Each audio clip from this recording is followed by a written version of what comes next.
నేను ఎప్పుడు చెప్తా, నువ్వు వ్యక్తివి కాదు, ఒక వ్యవస్థవి. రైలు ఉంది, ముందు ఇంజిన్ ఉంటుంది. ఆ ఇంజిన్ ఆధారం చేసుకుని ఎన్ని పెట్టెలు ఉంటాయి? దైవజనమా, ఈ పెట్టెలన్నీ దేని మీద ఆధారపడి ఉంటాయో తెలుసా?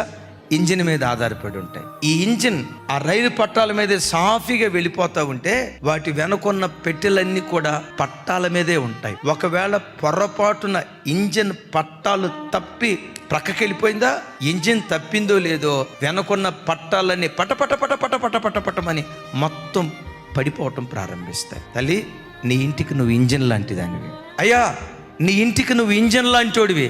సంఘ పెద్దలారా, మీరు ఎవరో తెలుసా? ఇమ్మాన్యుయల్ మినిస్ట్రీస్కి మీరు ఇంజిన్ లాంటోళ్ళు. మీరు పట్టాల మీద ఉంటే సంఘమంతా పట్టాల మీద నడవటానికి దేవుడు కృప చూపిస్తాడు. ఒక మంచి రైలు ఇంజిన్ పట్టాల మీద ఉన్నట్లుగా దేవుని మార్గంలో నువ్వు నడిస్తే నిన్ను వెంబడించే నీ పిల్లలు దేవుని వెంబడించడానికి దేవుడు కృప చూపించును గాక.